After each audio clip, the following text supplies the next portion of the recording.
नमस्कार मित्र मी गंगाधर हंडे आपल्या सर्वांचे या आपल्या चॅनलवर स्वागत आहे. तर मित्र आज आपण या व्हिडिओ अंतर्गत 10वी इतिहास व राज्यशास्त्र या विषयांची प्रथम सत्रावर आधारित सराव प्रश्नपत्रिका आपण उत्तरासह पाहणार आहोत. ही प्रश्नपत्रिका एकूण 40 गुणांची असून यासाठी आपणास वेळ दिला जाईल 2 तास. तर सुरू करूया. इतिहास राज्यशास्त्र या विषयांची प्रथम सत्रावर आधारित सराव प्रश्नपत्रिका, ती पण उत्तरासह. तर यामध्ये प्रश्न पहिला अ जो आहे तो म्हणजे दिलेल्या पर्यायापैकी योग्य पर्याय निवडून विधाने पूर्ण करा. हा प्रश्न 3 गुणांसाठी आहे. यामध्ये 3 विधाने विचारली जातील. पाहूया. पहिले विधान आहे दूरदर्शन हे टिंबटिंब माध्यम आहे.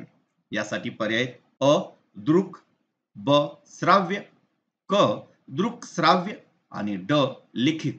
तर याचे योग्य उत्तर जे आहे ते म्हणजे दृक श्राव्य. त्यानंतर दुसरे जे विधान आहे ते म्हणजे आर्किओलॉजी ऑफ नॉलेज हा ग्रंथ टिंबटिंब यांनी लिहिला.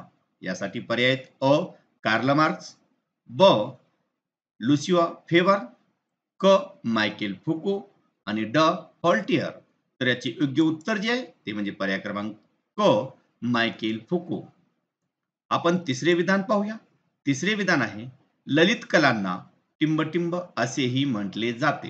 यासाठी पर्याय अ लोककला, ब अंगिक कला, क दृक्कला आणि ड नागरकला.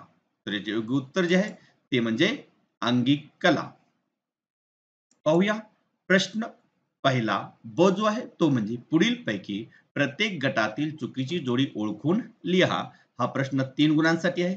यामध्ये 3 गट विचारले जातील. पाहूया पहिला गट. त्यामध्ये पहिली जोडी वि का राजवाडे मराठ्यांच्या इतिहासाची साधने. 2 स्वातंत्र्यवीर विदा Savarkar the Indian war of independence 1857 म्हणजेच 1857 चे स्वातंत्र्य समर.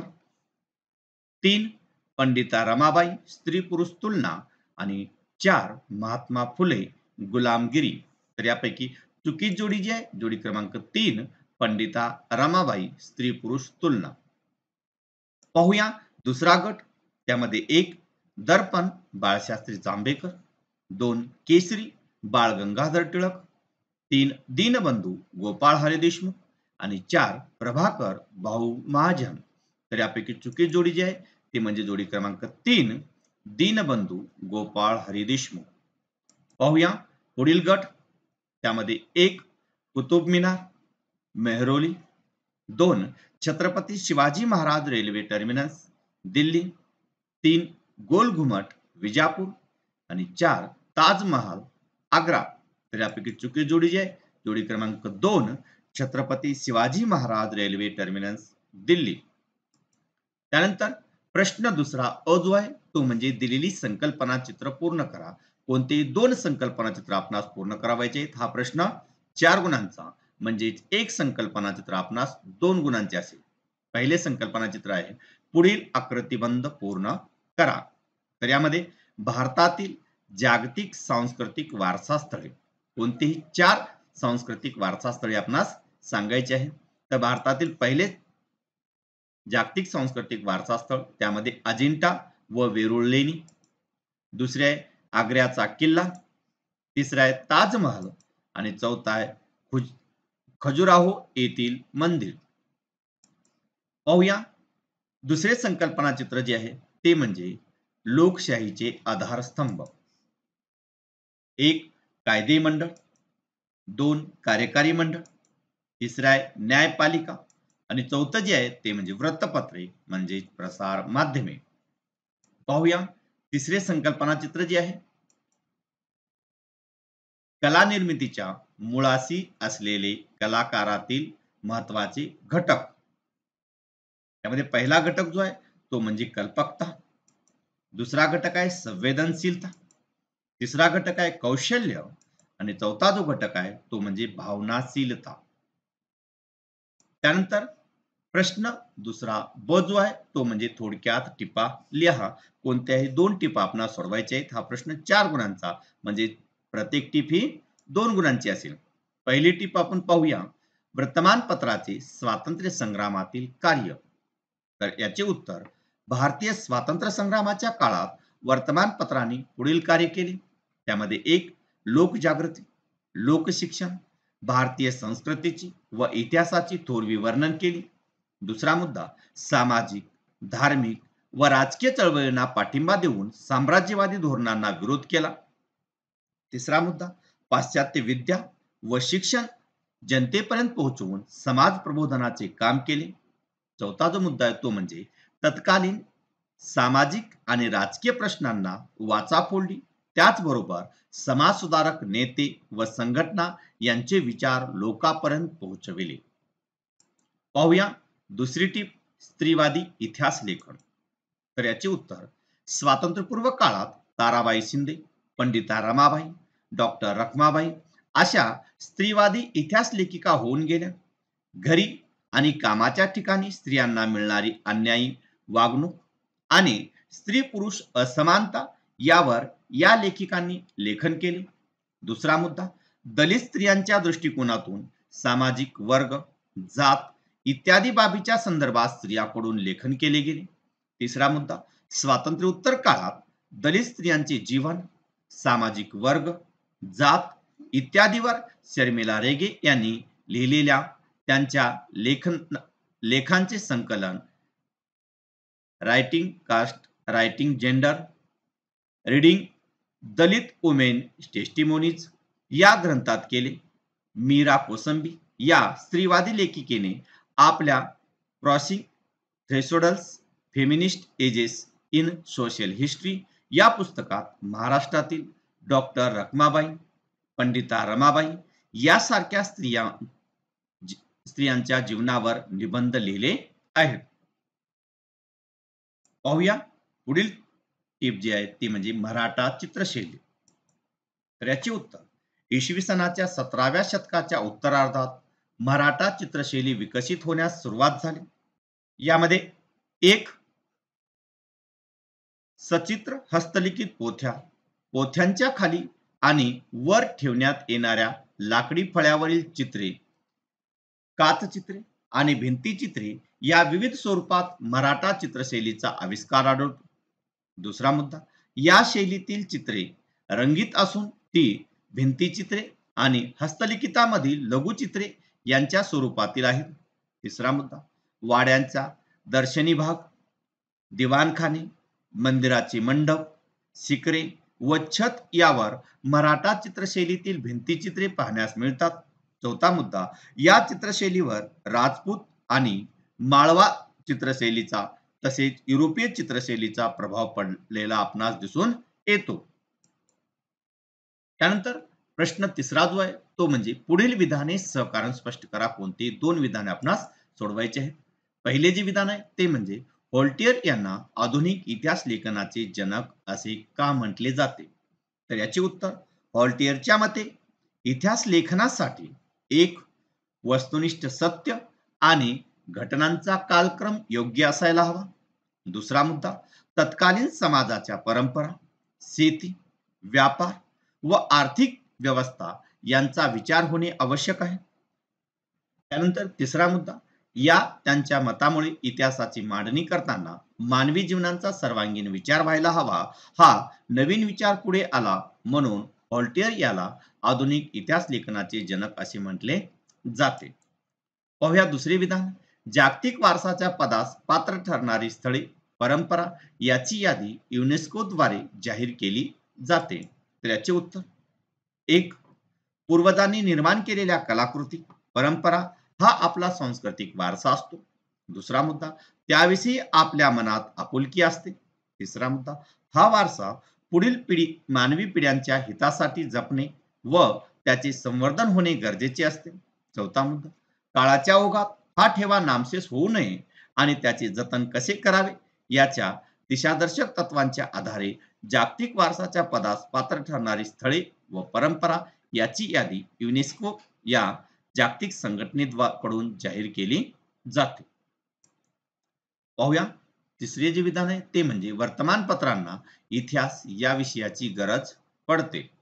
तर याचे उत्तर, एक, एखाद्या बातमीचा सविस्तर आढावा घेताना वर्तमानपत्रांना तिचा भूतकाळ शोधावाच लागतो. दुसरा मुद्दा, वर्तमानपत्रात काही सदरे अशी असतात की ती इतिहासावर आधारलेली असतात. अशा सदरातून भूतकाळातील आर्थिक, सामाजिक, राजकीय घटना समजतात. तिसरा मुद्दा, वृत्तपत्रे भूतकाळातील घटना, युद्धे, नेते आदींची शताब्दी वा 50-75 वर्ष पूर्ण झाल्यानिमित्ताने लेख वा विशेष पुरवण्या काढतात.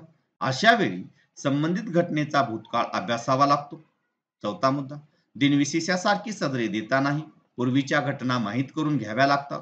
म्हणून वर्तमानपत्रांना इतिहास या विषयाची गरज असते. चौथे जे विधान आहे ते म्हणजे अभिलेखागारे व ग्रंथालये नियतकालिके आणि इतर प्रकाशने प्रसिद्ध करतात. तर याचे उत्तर एक, ग्रंथालय प्राचीन ग्रंथांचे जतन आणि संवर्धन करतात, तर जे दस्तऐवज प्रदर्शित केले जात नाहीत त्यांचे जतन अभिलेखागारात केले जाते. दुसरा मुद्दा, हे दस्तऐवज हा आपला ऐतिहासिक ठेवा असून तो लोकांपर्यंत पोहोचवण्याची गरज असते. तिसरा मुद्दा, ग्रंथांच्या जतनाबरोबरच त्याचे संशोधन करणे, ऐतिहासिक सत्यांचा शोध लावणे ही कामेही ग्रंथालयाकडून केली जातात. चौथा मुद्दा, इतिहासाची ही सर्व साधने लोकांच्या हाती देणे शक्य नसते. या ऐतिहासिक घटना, व्यक्तींची चरित्रे व इतिहासाच्या शोधाची शास्त्रशुद्ध माहिती लोकांपर्यंत पोहोचावी म्हणून अभिलेखागारे व संग्रहालये नियतकालिके आणि अन्य प्रकाशने प्रसिद्ध करतात. त्यानंतर प्रश्न चौथा जो आहे तो म्हणजे दिलेल्या उतार्याचे वाचन करून खालील प्रश्नाची उत्तरे लिहायची आहेत. पाहूया या उतार्यावर आधारित कोणकोणते प्रश्न आहेत. पहिला प्रश्न आहे, आकाशवाणी कोणत्या खात्याअंतर्गत येते? तर याचे उत्तर, आकाशवाणी भारत सरकारच्या माहिती व प्रसारण खात्याच्या अंतर्गत येते. पाहूया दुसरे विधान, आकाशवाणी हे नाव कसे पडले? तर याचे उत्तर, ख्यातनाम कवी पंडित नरेंद्र शर्मा यांच्या सूचनेवरून ऑल इंडिया रेडिओला आकाशवाणी असे नाव दिले गेले. तिसरा जो प्रश्न आहे तो म्हणजे आयबीसी चे नामकरण काय झाले?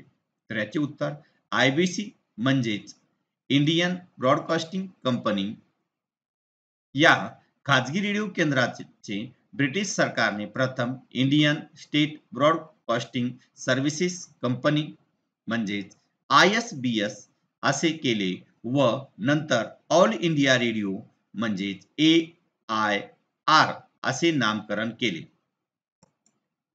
त्यानंतर प्रश्न पाचवा जो आहे तो म्हणजे पुढील प्रश्नांची सविस्तर उत्तरे लिहा. कोणते दोन प्रश्न सोडवायचे आहेत. पाहूया पहिला प्रश्न, मार्क्सवादी इतिहास लेखन म्हणजे काय? तर याचे उत्तर, स्वातंत्र्योत्तर काळात भारतीय इतिहास लेखनात जे नवे वैचारिक प्रवाह आढळून येतात त्यात मार्क्सवादी इतिहास लेखन हा एक प्रमुख प्रवाह आहे. त्यामध्ये एक, मार्क्सवादात वर्ग संघर्षावर भर दिलेला आहे. मार्क्सच्या विचारावर आधारित जे इतिहास लेखन केले गेले त्याला मार्क्सवादी इतिहास लेखन असे म्हणतात. दुसरा मुद्दा, मार्क्सवादी इतिहास लेखनात आर्थिक व्यवस्थेतील उत्पादनाची साधने, पद्धती आणि उत्पादनाच्या प्रक्रियेतील मानवी संबंध यांचा प्रामुख्याने विचार केलेला आहे. तिसरा मुद्दा, प्रत्येक सामाजिक घटनेचा सर्वमान्य लोकांवर काय परिणाम होतो याचे विश्लेषण करणे हे मार्क्सवादी इतिहास लेखनाचे मुख्य सूत्र आहे. त्यानंतर दुसरा प्रश्न पाहूया, लोक चित्रकला शैलीविषयी सविस्तर माहिती लिहा.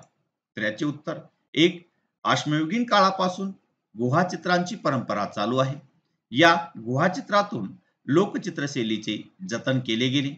दुसरा मुद्दा, गुहाचित्रामधील प्राणी, मनुष्यकृती, झाडे, शिकारीचे प्रसंग अशी चित्रे गुहाच्या भिंतीवर कोरलेली आढळतात. तिसरा मुद्दा, अश्मयुगीन मानवाच्या प्रगतीच्या वाटचालीत चित्रांचे विषय बदलत गेले. नवीन प्राणी, शेतीजीवन, वनस्पती इत्यादी नवीन विषय येत गेले. मनुष्यकृतीच्या रेखाटण्याच्या पद्धती व चित्रामध्ये वापरला गेलेल्या रंगामध्ये फरक होत गेला. त्याचबरोबर चौथा जो मुद्दा आहे तो म्हणजे नैसर्गिक द्रव्यापासून, वनस्पतीच्या पानापासून तयार केलेले विविध रंग वापरले गेलेले दिसतात. सभोवतालचा परिसर आणि अवगत झालेले नवनवीन ज्ञान व तंत्रज्ञान याचा वापर करून मानव चित्रे कोरू लागला. पाचवा मुद्दा, नवाश्म युगात विकसित झालेला मानव देवदेवतांची चित्रे काढू लागला. सण समारंभ प्रसंगी घरांच्या भिंतीवर चित्रे काढणे, अंगणात रांगोळी काढणे अशा स्थानिक परंपरातून लोकचित्रशैली विकसित झाली. वारली चित्र परंपरा, चित्रकथी परंपरा, लघुचित्र परंपरा अशा अनेक लोकचित्रकला शैली आढळतात. त्यानंतर पुढील जो प्रश्न आहे तो म्हणजे नैसर्गिक आणि सांस्कृतिक वारसा जतन करण्याच्या प्रकल्पातून कोणत्या गोष्टी साध्य होतात? तर याचे उत्तर, नैसर्गिक आणि सांस्कृतिक वारसा जतन करण्याच्या प्रकल्पातून पुढील गोष्टी साध्य होतात. एक, प्रकल्पांतर्गत वारसा स्थळांच्या मूळ स्वरूपात बदल न करता जतनाची व संवर्धनाची कामे करणे शक्य होते. दुसरा मुद्दा, स्थानिक समाजाची घडण आणि मानसिकता कशी आहे, त्यांच्यापुढे वर्तमानात कोणती आव्हाने आहेत, तसेच स्थानिक लोकांच्या अपेक्षा काय आहेत याचा आढावा घेता येतो. त्याचबरोबर तिसरा मुद्दा, सांस्कृतिक वारसांचे जतन आणि संवर्धन करीत असताना स्थानिक लोकांच्या भावना दुखावल्या जाऊ नयेत यासाठी उपाययोजनांचे नियोजन करता येते. चौथा मुद्दा, नियोजित प्रकल्पाच्या कामात स्थानिक लोकांना सहभाग करून घेता येणे. पाचवा मुद्दा, स्थानिक लोकांच्या परंपरागत कौशल्यांना प्रोत्साहन देऊ शकतील अशा उद्योग व्यवसायांना चालना मिळावी यासाठी योग्य नियोजन करणे शक्य होते. त्यानंतर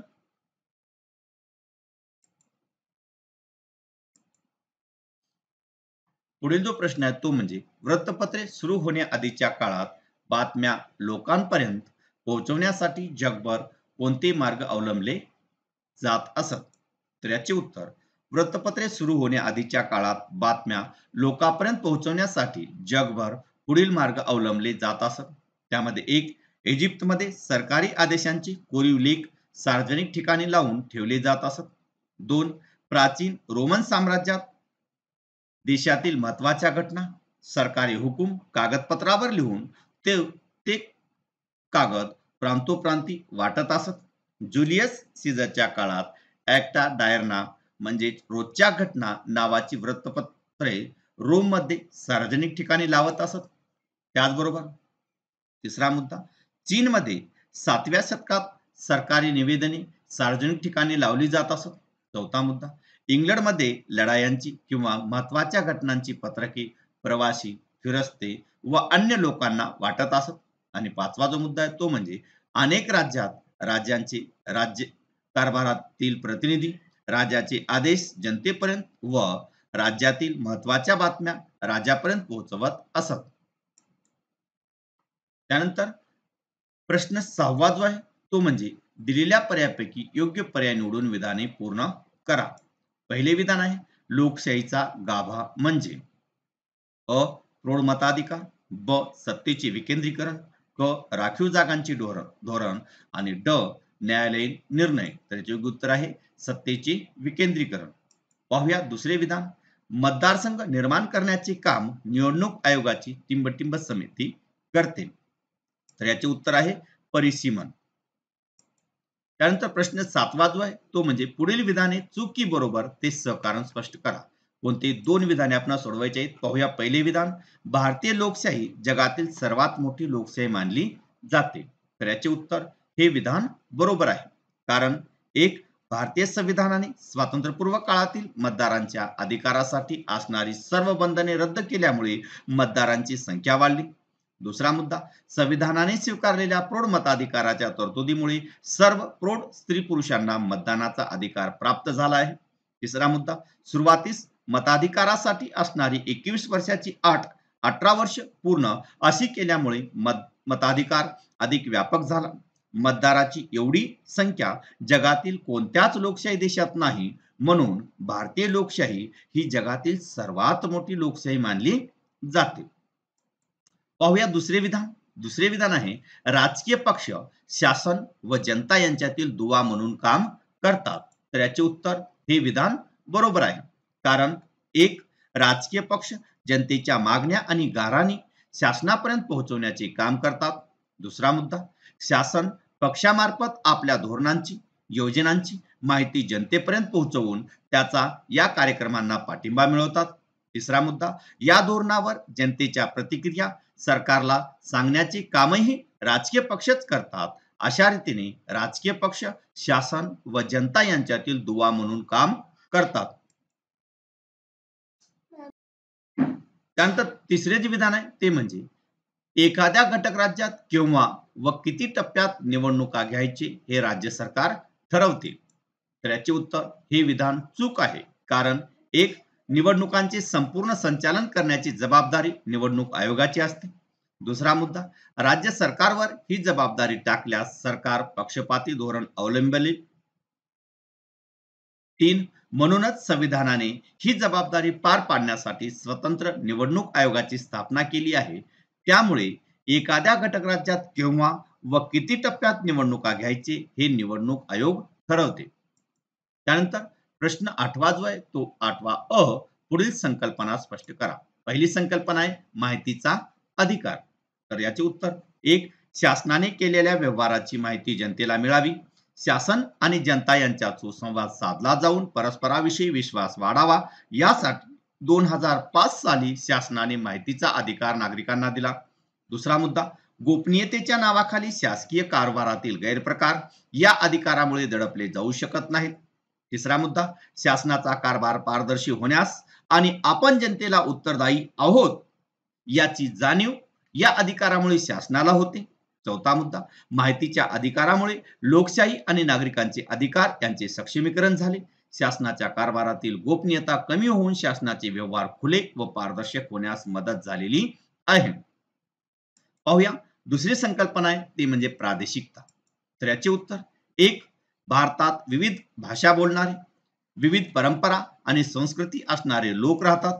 दुसरा मुद्दा, भौगोलिक विविधतेत बरोबरच साहित्य, शिक्षण, इतिहास, चळवळी याबाबतही भारतात विविधता आढळते. तिसरा मुद्दा, प्रत्येकालाच आपली भाषा, परंपरा, संस्कृती यांच्याविषयी आत्मीयता वाटते. या आत्मीयतेतूनच वरील सर्वाबाबत अस्मिता निर्माण होते. चौथा मुद्दा, आपल्या भाषेच्या प्रदेशाच्या विकासाला लोक प्राधान्य देऊ लागतात. याला प्रादेशिकता असे म्हणतात. प्रश्न 8वा ब जो आहे तो म्हणजे दिलेल्या सूचनेनुसार कृती करा. हे जे संकल्पना चित्र आहे संकल्पना चित्र आपणास पूर्ण करावायचे आहे. भारतातील राष्ट्रीय पक्ष. पहिली संकल्पना आहे भारतातील राष्ट्रीय पक्ष. यामध्ये पहिला आहे भारतीय राष्ट्रीय काँग्रेस, दुसरा आहे भारतीय जनता पक्ष, तिसरा आहे राष्ट्रवादी काँग्रेस आणि चौथा आहे भारतीय कम्युनिस्ट पक्ष. या व्यतिरिक्त इतरही पक्ष आपण लिहू शकता. दुसरे संकल्पना चित्र पाहूया. दुसरे संकल्पना चित्र आहे मतदार याद्याबाबत निवडणूक आयोगाला करावी लागणारी कामे. पहिलं काम आहे मतदार याद्या तयार करणे. दुसरा आहे नव्या मतदारांचा मतदार यादीत समावेश करणे. तिसरा आहे मृत वा स्थलांतरितांची नावे वगळणे. चौथा आहे अद्ययावत मतदार याद्या प्रसिद्ध करणे. त्यानंतर शेवटचा जो प्रश्न आहे तो म्हणजे प्रश्न 9वा. पुढील प्रश्नांची थोडक्यात उत्तरे लिहा. कोणताही एक प्रश्न सोडवायचा आहे. पाहूया पहिला प्रश्न, निवडणूक आचारसंहिता म्हणजे काय हे स्पष्ट करा. तर उत्तर 1, निवडणुका जाहीर झाल्यापासून निर्णय घोषित होईपर्यंत सरकार, राजकीय पक्ष, उमेदवार व मतदार यांनी कोणत्या नियमांचे पालन करावे व कोणते वर्तन करू नये या संबंधीची जी नियमावली निवडणूक आयोगाकडून जाहीर केली जाते त्याला आचार नियमावलीस निवडणूक आचारसंहिता असे म्हणतात. दुसरा मुद्दा, निवडणुकीच्या काळात गैरप्रकार होऊ नये म्हणून आचारसंहिता घोषित केली जाते. त्यामुळे निवडणुका खुल्या वातावरणात व निष्पक्ष पद्धतीने घेता येतात. त्यानंतर दुसरा प्रश्न आहे तो म्हणजे सामाजिक न्याय प्रस्थापित करणे म्हणजे काय. तर याचे उत्तर, सामाजिक न्याय प्रस्थापित करणे म्हणजे 1, ज्या सामाजिक बाबीमुळे, विचारामुळे व्यक्तीवर व काही लोकसमूहावर अन्याय होतो त्या बाबी वा ते विचार नष्ट करणे. दुसरा मुद्दा, व्यक्ती म्हणून सर्वांचा दर्जा समान मानणे व तशी धोरणे आखणे. तिसरा मुद्दा, जात, धर्म, भाषा, लिंग, वंश, जन्मस्थान, संपत्ती इत्यादीवर आधारित श्रेष्ठ कनिष्ठ असा भेद न करता समान वागणूक देणे. आणि चौथा मुद्दा जो आहे तो म्हणजे सर्वांना विकासाची समान संधी देणे. तर मित्रहो, असेच नवनवीन व्हिडिओ पाहण्यासाठी चॅनलला नक्कीच सबस्क्राईब करा. धन्यवाद.